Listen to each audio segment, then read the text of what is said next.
অনেক তো গুড় কিনে খেয়েছেন। নাটোর থেকে অনেকেই গুড় বিক্রি করছে।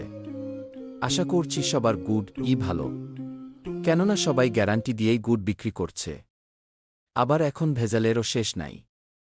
অনেকেই বাজার থেকে গুড় কিনে অনলাইনে চড়া দামে বিক্রি করছে। বাজারের গুড়ের অবস্থা তো আপনারা জানেনই। আমাদের গুড়ও আপনি গ্যারান্টি সহকারে পাবেন। আমি নিজে দাঁড়িয়ে থেকে গুড় বানিয়ে পাঠাবো ইনশাল্লাহ। আজকে 10 কেজি গুড়ের অর্ডার ছিল, 2 ঘন্টা দাঁড়িয়ে থেকে বানিয়ে নিয়ে আসলাম। গুড়ের সিজন প্রায় শেষ হয়ে আসছে। তাই যারা বছরব্যাপী গুড় সংরক্ষণ করে খেতে চান তারা অর্ডার করতে পারেন।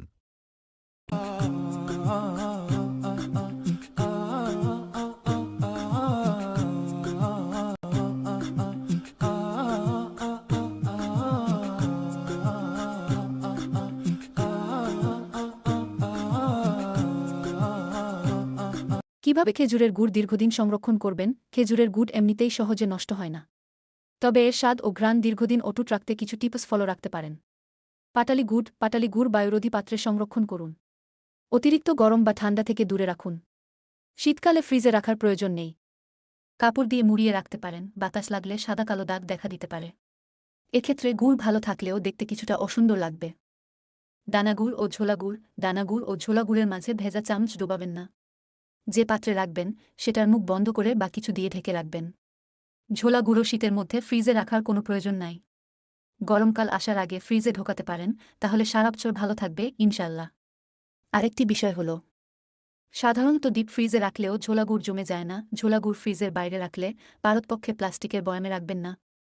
কাচের পাত্রে গুড়ের স্বাদ ঘ্রাণ বেশিদিন অক্ষুণ্ণ থাকে। বিশেষ দ্রষ্টব্য, ঝোলাগুড় ঘন করে বানালে দ্রুত নিচে দানা জমে। বিশেষত করা শীতে সহজেই দানা হয়। তাই পরিবহনের সুবিধার্থে কখনো বোতলে নিলেও পরে দ্রুত বয়াম, পাতিল অথবা এমন কোনো প্রশস্ত পাত্রে ঢেলে নিবেন, যাতে পরে বড় পাত্র থেকে দানা এবং ঝোলা দুটিই তুলে খেতে পারেন। আর নিচে যদি শক্তজমাট দানা জমে, তাহলে সেগুলো চামচ দিয়ে ভেঙে গুঁড়া করে বাকি গুড়ের সাথে মিশিয়ে নিলেই হবে।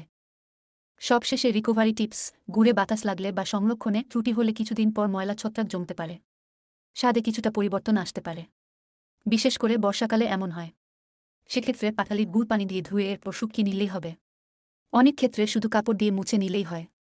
আর ঝোলা গুড় কিছু দিয়ে ছেঁকে নিলেই সাফ হয়ে যাবে। পাতলা ঝোলা গুড় বেশিদিন ভালো থাকে না। তাই চাইলে কয়েক মিনিট জাল দিয়ে কিছুটা ঘন করে নিতে পারবেন, এরপর অনেকদিন ভালো থাকবে ইনশাল্লাহ। পাটালি গুড় নষ্ট হয়ে যেতে লাগলে ভালোভাবে সাফসুতরা করে ভেঙে পানি দিয়ে জাল দিতে পারেন। মোটামুটি খাবার উপযোগী হবে। মশলাদার গুড় নষ্ট হলে সম্ভবত আর মেরামতের উপায় থাকে না, তাই আগেভাগেই খেয়ে ফেলুন। Thank you for watching. Like, comment and subscribe please.